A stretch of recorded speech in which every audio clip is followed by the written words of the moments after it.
श्रीमद् भागवत के द्वितीय श्लोक में विषय, अधिकारी, संबंध और प्रयोजन, 4 बातें बताई गई। धर्म प्रोजित कई तवोत्र परमो निर्मत्सराणाम सता वैद्यम वास्तवमत्र वस्तु शिवदम तापत्रयोन्मूलनम श्रीमद्भागवते महामुनि कृते किंबा परैरीश्वरः सद्यो हृदयवरुध्यते त्रिकृतभिः शुश्रूषुभिस्तच्छणा। ध्यान से सुनिएगा। सबसे पहली बात, भागवत जी का विषय क्या, मैं बहुत विस्तार से इस भाव को बताता हूं, यहां भी बताऊं। धर्म प्रोजित कई तवोत्र परमो, परम धर्म की इच्छा चित्त में प्रकट होना, यह भागवत का विषय है। धर्म और परम धर्म ये 2 बात होती हैं। धर्म होता है देह कल्याण और परम धर्म होता है आत्म कल्याण।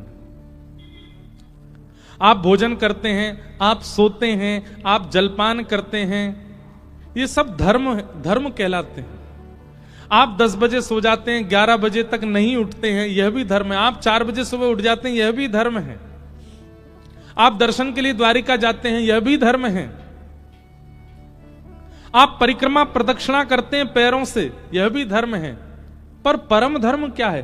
परम धर्म जहां देह प्रधान नहीं है, आत्मा प्रधान है, उसको परम धर्म कहा जाता है।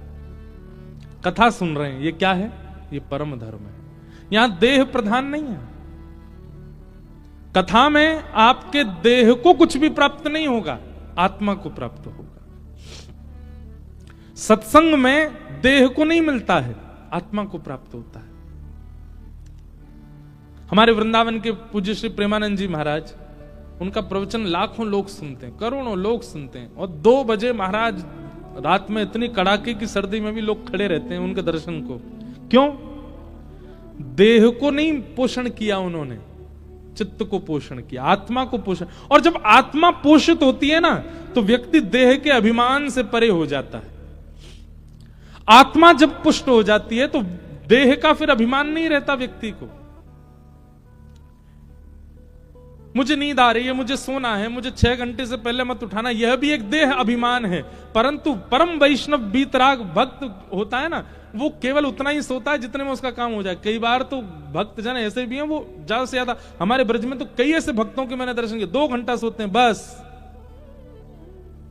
साइंस घूम जाती है, डॉक्टरों का सिर घूम जाता, बोले ये हो ही नहीं सकता, 2 घंटा कोई कैसे सो करके जीवित रह सकता है? पर रहते हैं। जब आत्मा पोषित होती है तो देह दास बन जाता है। अभी क्या है? अभी हमारा देह स्वामी है और आत्मा उसकी दास है। भागवत जी क्या करती हैं? भागवत जी आत्मा को स्वामी बना के देह को दास बनाती है, फिर आत्मा अपने कल्याण के मार्ग पर चलने लग जाती है। देह की प्राधान्यता नहीं होती। ये सब बातें बहुत बहुत ध्यान से सुननी है आपको। अभी देह प्रधान है हमारा, पर जिस दिन आत्मा प्रधान हो जाएगी, आप देह को गौड़ मानने लग जाओगे, देह की इतनी चिंता आपको नहीं होगी। हम लोग सुनते हैं सतयुग त्रेता द्वापर में 1000 वर्ष तक तपस्या कर रहे हैं, 500 वर्ष तक तपस्या कर रहे हैं। और इस कलिकाल में किसी व्यक्ति के 5 साल की साधना देख करके हमारी आंखें खुली रह जाती हैं, अरे बाप रे, इन्होंने कैसे कर लिया? क्यों? हम सब देहाभिमानी, हमारा देह कष्ट सह ही नहीं सकता। कल एक काम करें, कल हम आपको पता ना चलने दें, आपसे पहले ही सोफा सारे उठवा दें कथा पंडाल में से, सब नीचे बैठ जाओ। क्या होगा? ओ ये कैसे होगा महाराज जी, बिना सोफा के कैसे बैठे? हमारे तो पाम दर्द करते हैं, हमारे तो घुटने में ये पड़ा है, ये है। चलो, जो बेचारे असमर्थ हैं उनके लिए सोफा पे बैठना जायज है, पर जिनके सब कुछ ठीक है, बिल्कुल पाम भी बिल्कुल चकाचक महाराज दौड़ते हैं, कमर भी बढ़िया है, वो भी बैठे हैं लद करके। क्यों? देह अभिमान, देह को अभिमान है। हम नीचे कैसे बैठ जाएंगे? अरे पाम बैठा नहीं जाएगा, अरे नहीं हम तो, अरे इतनी कम उम्र में भी बैठ गए। क्यों? देह अभिमान। हम जब भागवत के वक्ता बनने वाले थे, मतलब भाव रखा था, ये सब बातें पता है प्रारंभिक स्थिति की मुझे यहां याद क्यों आ रही? क्योंकि द्वारिका से मैंने शुरू किया कथा को। 2015 में सबसे पहली कथा हमने द्वारिका में ही की। आज भी वो जगह मुझे दिखती है, मैं प्रणाम करता हूं उसको, जहां से हमने पहली कथा की। तो हमारे नाना जी और पिताजी महाराज का सबसे पहला वाक्य क्या था? बोले कथा वक्ता यदि बनना है तो सबसे पहले देह का अभिमान छोड़ना पड़ेगा। देह अभिमानी होता ना, हम भी टी शर्ट पहन के बैठते हैं यहां पे, देह अभिमानी होता तो आजकल वो मोटिवेशनल स्पीकर नहीं, यहां पे माइक लगा के घूमते रहते हैं मंच पे, हम भी ऐसी कथा कहते हैं। कहीं ना कहीं फैशन को प्रायोरिटी देते, कहीं ना कहीं लुक्स को प्रायोरिटी देते। वैसे एक बात कहें, जो हमारा सामान्य लोग है इसकी भी कॉपी करते हैं लोग, इसका मतलब ये भी फैशन तो है। इसकी भी लोग बाग, ये देखो क्या है, सामान्य है, सामान्य है, साधारण है, इसलिए ये भी पसंद आता था। ये देह को पसंद नहीं आता, ये आत्मा को पसंद आता है। हम कलरफुल पूरे दिन भर में पहनेंगे, पर कथा तो हमसे सफेद में ही होती है। ये सामान्यता, ये एक प्रकार का देहाभिमान शून्य है। देह अभिमानी होता तो फिर यहां पर वही पहना जाता जिससे और अच्छे लगे, पर नहीं। देह अभिमानी होता तो पांव लटका के बैठते, या व्यासपीठी ऐसी बनाते कि बैठते यहां पे पांव नीचे चले जाएं, पर नहीं, एक आसन में बैठना, हिलना भी नहीं, डुलना भी। क्यों? देहाभिमान शून्य। दो प्रकार होते हैं, या तो देहाभिमान शून्य बनना पड़ता है, या फिर भक्ति के मार्ग में जब आपका चित्त वृत्ति कहीं और होती है ना, तो देह अभिमान शून्य अपने आप हो जाता है। कई बार आपने देखा, आप किसी चिंतन में होते हो तो चिंता करते करते करते पता चल रहा इतनी गर्मी में भी पंखा नहीं चला, एसी नहीं चला, पसीने आ रहे हैं, पर उस चिंतन में इतने तत्पर थे कि आपको गर्मी का अनुभव नहीं हुआ। देहाभिमान कहां गया? जहां चित्तवृत्ति थी, उस चित्तवृत्ति के जहां होने पर, वहां होने पर देहाभिमान चला जाता है। तो कई बार कथा करने वाले और सुनने वाले के केंद्र बिंदु में द्वारिकाधीश होते हैं, उसको फिर अनुभव नहीं होता पैरों की पीड़ा, कमर की पीड़ा या कोई और पीड़ा।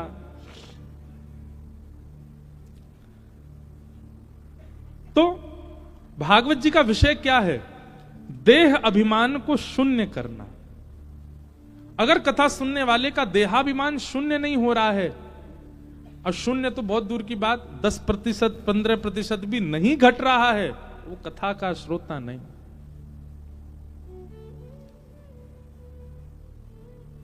जो प्रायोरिटी संसार का व्यक्ति अपने देह को देता है, वो वैष्णव नहीं देता। वो देह से सर्वथा अंतरंगी हो जाता है।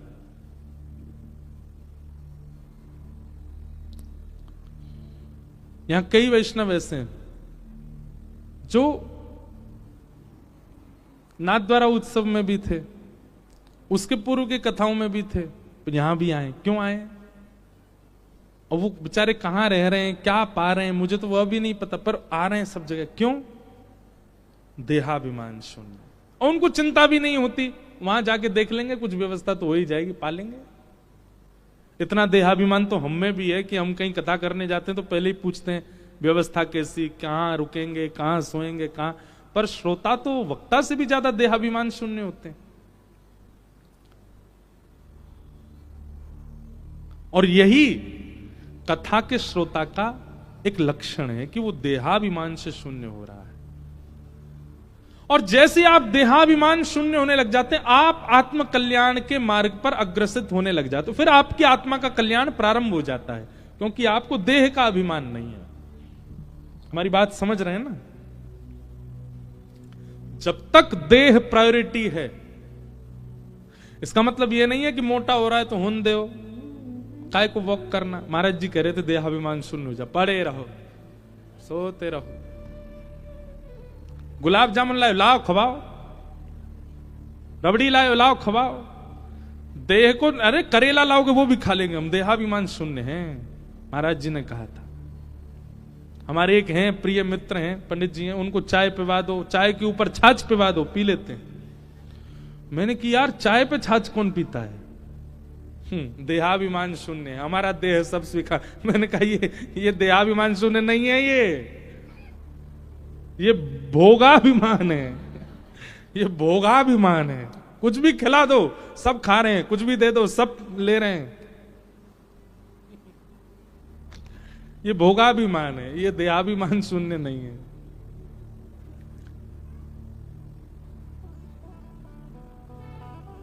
हाँ,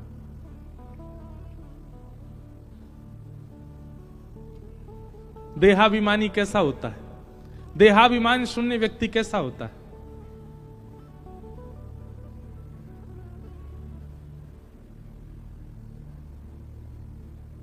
मैं तो गोविंद रा गुण गासूं, राणा जी रूठे तो मने काए करसी। मैं तो गोविंद रा, मीराबाई कह रही है, गुण गासूं, राणा जी रूठे तो मने काए करसी। देहाभिमान ऐसा होता है, राणा जी रूठे, इनके रूठने से क्या फर्क पड़ता है? अरे भली मानो कि ये रूठ रहे हैं, कहीं जगत नियंता रूठ गया तो क्या होगा? रूठे चाहे राजा वासे कछु न काजा, एक तू ही महाराजा और कौन पास जाएंगे। रूठे चाहे भाई वासे कछु ना भलाई, एक तू ही है सहाई और कौन को सराहेंगे। रूठे चाहे शत्रु और मित्र आठों याम, एक तेरे चरणन के नेह को निभाएंगे। जग सारा झूठा एक तू ही है अनूठा, रूठ जाए चाहे सारा जग पर तू ना रूठा चाहिए। हमारे फूफा जी रूठ के चले गए हैं, महाराज जी क्या करें, कथा में बुलाया था उनको, कल रात में रबड़ी खत्म हो गई, उनको मिले नहीं, रूठ के चले गए महाराज जी। अरे फूफा जी के रूठने से क्या होगा? जीजा जी के रूठने से क्या होगा? बच्चों के रूठने से क्या होगा? कुछ नहीं, ये तो संसार है, ये आपसे सदैव प्रसन्न नहीं रह सकता। अपनी तो एक जिम्मेवारी रहनी चाहिए कि द्वारिकेश हमसे कभी ना रूठें, बस वो कभी ना नाराज हो। और सुनो, वो रबड़ी से नहीं रूठते, वो लड्डू से नहीं रूठते, वो ध्वजा जी नहीं चढ़ाओगे तो रूठ जाएंगे, ऐसा नहीं है। इन सब से नहीं रूठते ठाकुर जी। ठाकुर जी तो केवल एक चीज से रूठते हैं, आप कभी भी किसी भक्त का अपमान मत करना, वो उससे रूठते हैं बस। आप चाहे कितने भी पाप कर लो, कितने भी गलत कार्य कर लो, ठाकुर जी रूठते नहीं। बस हाँ ये कि पाप की मात्रा ज्यादा होती है, ठाकुर जी के कोई नहीं बेटा अपने आप कर तो रहे, भोग लेगा अपने आप ही, हमें क्या। लेकिन अच्छा बच्चा संभलने की कोशिश कर, ठाकुर जी की भावना ऐसी रहती। ठाकुर जी रूठते नहीं, लेकिन जब हम किसी भक्त का अपमान कर देते हैं तब ठाकुर जी रूठ जाते। बोले तू पाप करे मैं कुछ नहीं कहता, तू गलत काम करे, गलत खाए पिए मैं कुछ नहीं कहता, मेरे को भजने वाले का अपमान क्यों कर रहा है? सबसे बड़ा ठाकुर जी के रूठने का कारण है कि कोई भक्त नाराज हो जाए आपसे।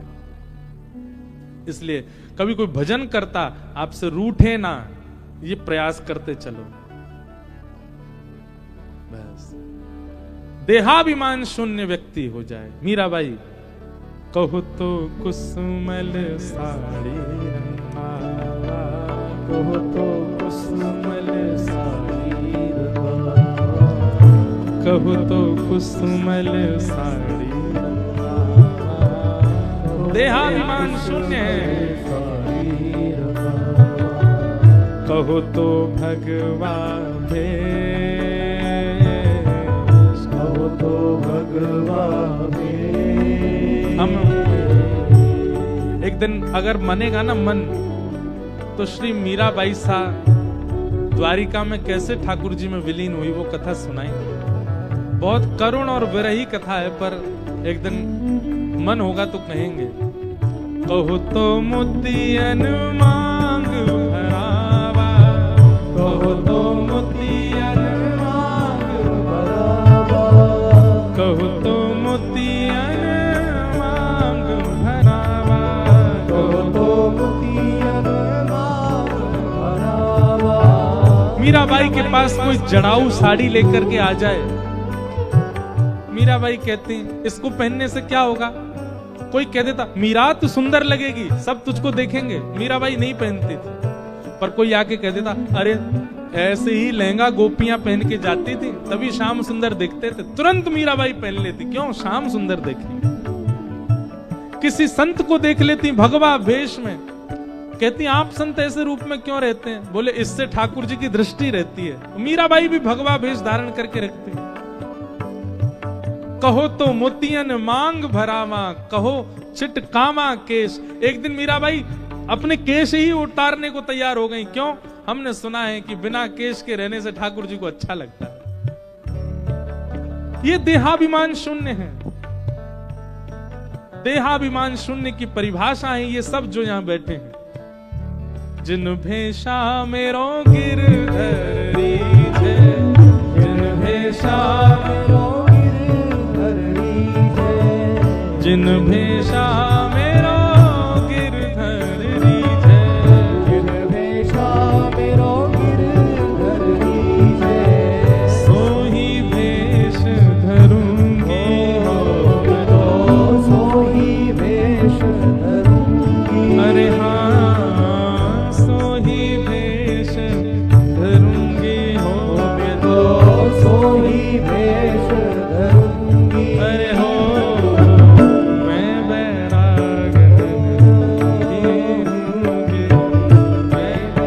बजा के गाओ,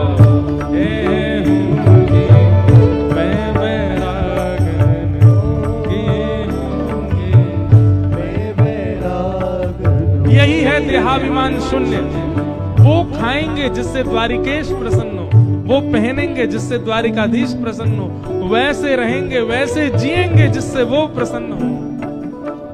जिन भेषा मेरो साहिब रीझे, जिन भेषा मेरो साहिब रीझे, जिन भेषा मेरो गिरधर रीझे,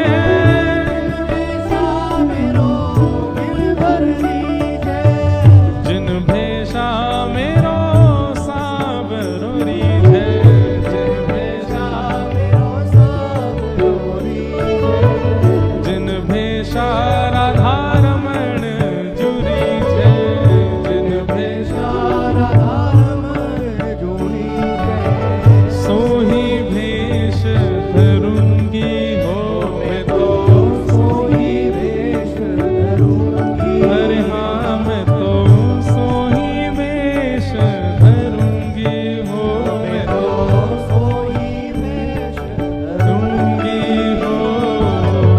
मैं बैरागन होंगी, मैं बैरागन होंगी, मैं बैरागन होंगी, मैं बैरागन। बोलो द्वारिकाधीश की।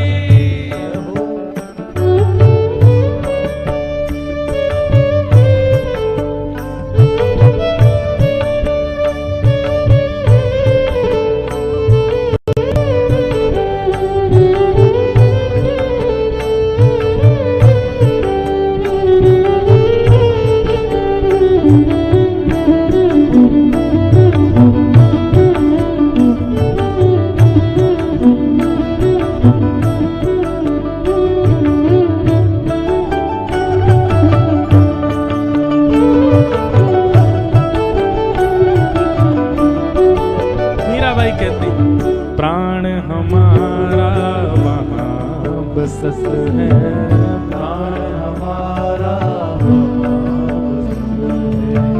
प्राण हमारा वहाँ बसत है, प्राण हमारा वहाँ बसत है। यहाँ तो खाली खो, यहाँ तो खाली खो, यहाँ तो खाली खो, यहाँ तो खाली खो। मात पिता परिवार सोई है, मात पिता परिवार सोई है, मात पिता परिवार सोई है।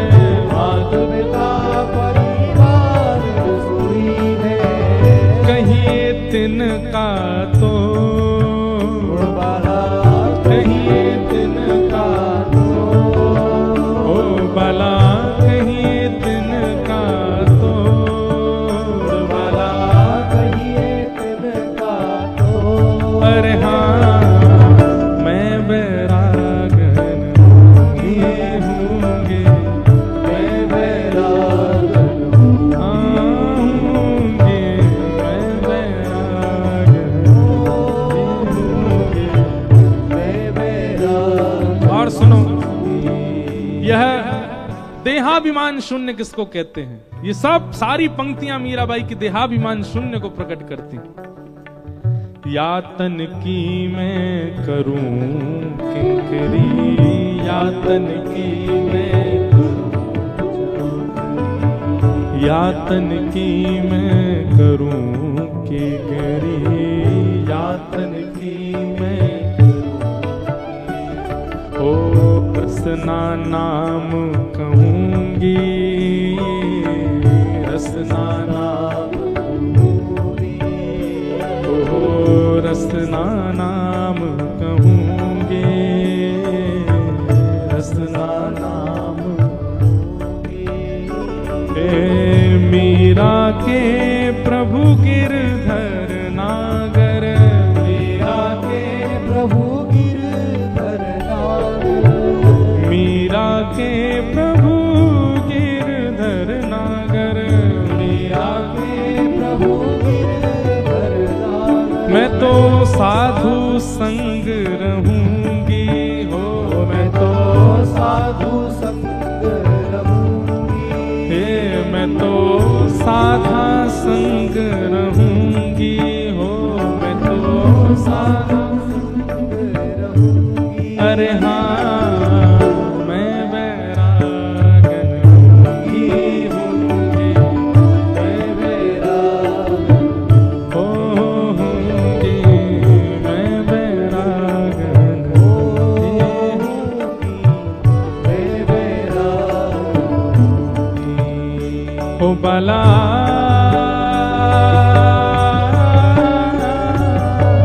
मैं बैरागन होंगी, होंगी, मैं बैरागन होंगी, मैं बैरागन होंगी, मैं बैरागन होंगी, मैं बैरागन हे होंगी, मैं बैरागन होंगी, मैं बैरागन हाँ होंगी, मैं बैरागन होंगी। मैं बैरागन। ये है देहाभिमान शून्य। सुनना बहुत आसान, करना उतना ही कठिन, पर जितना हो करो। किसी एक इंद्रिय को भी आपने अगर अभिमान शून्य कर लिया तो भी भगवत कृपा हो जाएगी। कोई एक इंद्रिय भी आपकी संभल जाए, सुधर जाए, वो संसार के वशीभूत ना हो बस। और विशेष रूप से अगर ये पंच आंख, नाक, जीव, कान और त्वचा, रूप रस स्पर्श गंध शब्द की भोक्ता, इन पांचों में से अगर एक भी ठाकुर जी के सन्मुख हो गई पूर्ण रूपेण, मतलब आंखों से देखना है तो केवल ठाकुर जी को देखना है, या भगवत संबंधी भावों को देखना है, उसके अलावा किसी के प्रति हमारी उत्सुकता बढ़ेगी ही नहीं। आंख नहीं कर पा रहे तो कानों से केवल भगवत चर्चा सुननी है, भगवत लीला सुननी है, भगवत गुण सुनने हैं, भगवत कथा सुननी है। इन कानों से और कुछ सुनना ही नहीं। आंख भी नहीं हो पा रही, कान भी नहीं हो पा रहे, तो जिह्वा को ही डाल दो ठाकुर जी के चरणों में। इस जीव से केवल प्रसाद ग्रहण करेंगे। प्रसाद के अलावा कुछ भी, कितने भी बहुव्यंजन क्यों ना बने हो, भगवत प्रसाद नहीं है तो ग्रहण नहीं करेंगे। इन तीनों इंद्रियां, ये तीनों ही खतरनाक हैं, जीव, आंख और कान। इन तीन में से तीनों नहीं, एक भी यदि भगवत सन्मुख हो जाए पूर्ण रूपेण, तो भी भगवत प्राप्ति संभव है, संभव है, संभव है। हम व्यासपीठ से कह रहे हैं हमारी जिम्मेवारी बनेगी, आपकी हमारी जिम्मेवारी है कि मिलेंगे ठाकुर जी, बस इन तीन में से एक भी भगवत सन्मुख हो जाए।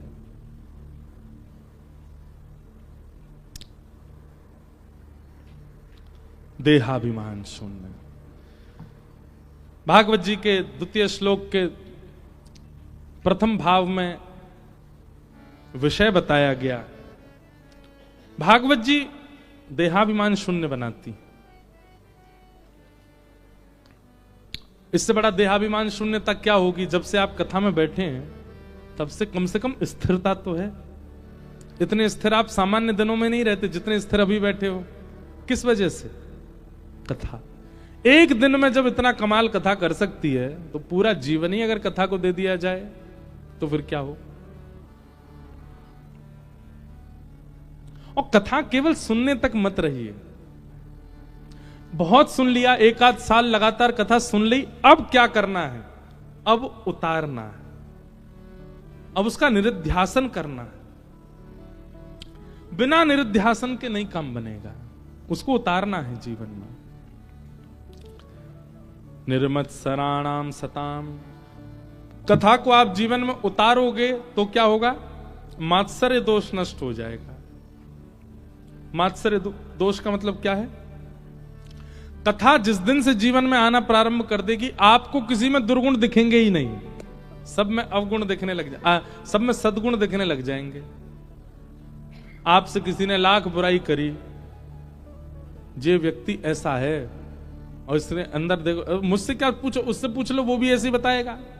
आपने 100 लोगों से पूछा, 100 लोगों ने उसकी बुराई करी, अरे नहीं तो ऐसा ही है, ऐसा ही है, ऐसा ही। पर वो व्यक्ति जैसे ही आपके सामने आया, आपके सामने आते ही आपको उसमें अवगुण नहीं दिखा, आपको उसमें गुण ही गुण दिखे। ये भी भगवत कृपा है। ये मात्सर्य दोष से रहित होने का मतलब होता है। पर हर बात का सब लोग अनर्थ कर देते हैं, इसलिए हमको बहुत संभल संभल के बोलना पड़ता है। कई बार बेटे में लाख अवगुण हैं और मां को सब लोग कह रहे हैं कि ये तुम्हारा ऐसा करता है, ये तुम्हारा ऐसा करता है, इसको समझा लो, इसको संभाल लो। पर मां को जब भी वो दिखता है वो गुण ही दिखते हैं। नहीं नहीं नहीं नहीं, आपको गलत फहमी है, वो तो ऐसा नहीं है, ऐसा है। वहां फिर वो दोष बन जाता है। स्वार्थ भाव से आप किसी के अवगुण जानते हुए भी नजरअंदाज कर रहे हो, वो दोष है, वो सरासर गलत है, वो दोष है। पर स्वाभाविक भाव से आपको केवल गुण ही गुण दिख रहे हैं, स्वभाव ही ऐसा बन गया है कि अब सब में गुण ही दिखते हैं। ये सत्संग की कृपा है। आप द्वारिका जा रहे थे, आपसे द्वारिका के बारे में कह दिया गया कि वहां के लोग ऐसे हैं, वहां के पंडित जी ऐसे, पुजारी जी ऐसे हैं, वहां के लोग बाग लोकल वाले ऐसे हैं, मंदिर में ऐसा। वृंदावन की कह दिया गया, वहां तो महाराज ऐसे होता है, रिक्शा वाले ऐसा कर देते हैं। ये अब इतना सब कुछ आप फॉल्स न्यूज सुनकर के गए, तो अधिकतर ऐसा स्वाभाविक होता है, मानवीय स्वभाव होता है कि जहां की आप बहुत निंदा सुन के जाते हो, वहां जाने पर फिर आपको वही वही दिखने लगता है। आपको फिर बिहारी जी नहीं दिखते, फिर राधारमण जी नहीं दिखते, फिर आपको वही दिखता है जो लोगों ने पढ़ा के सिखा के भेजा। और बल्कि कई बार तो कई लोगों को उससे भी ज्यादा दिखने लग जाता है। अरे तुमने तो ब्रजवासियों की इतनी बताई, मैं तो और देख के आया, ऐसा और दिखा मुझे। वो 2-4 अवगुण और एक्स्ट्रा देख के आते हैं। पर जब सत्संग की कृपा आपके ऊपर होती है ना, तो फिर आपसे लाख बुराइयां की गई हों, पर आप जाकर के तब भी गुण ही देख करके आओगे। गुण दर्शन ही होता है। आपने भले ही ऐसा बताया था उसके बारे में, पर मुझे ऐसा नहीं लगा, मुझे तो अच्छा ही लग रहा था। ये सत्संग की कृपा है। ठाकुर जी ऐसे ही हैं। कितनों कोई अवगुण युक्त ठाकुर जी के आगे चलो जाए, फिर भी ठाकुर जी उसको दर्शन देते हैं, उसके सामने खड़े रहते हैं। अवगुण देख करके कपाट बंद कर लेते हो, मंदिर में उसको घुसने ना देते हो, नहीं, सबके लिए द्वार खुले ठाकुर जी। क्यों? क्योंकि ठाकुर जी का स्वभाव ऐसा, निर्मत सराणाम सताम। कहीं ना कहीं आप अवगुण दृष्टि आपके चित्त में है, ये राक्षसत्व है। और गुण दृष्टि यदि है, केवल गुण ही देखते हैं, तो ये सत्संग दृष्टि है। सब में गुण देखो। वैद्यं वास्तवमत्र वस्तु शिवदं तापत्रयोन्मूलनम्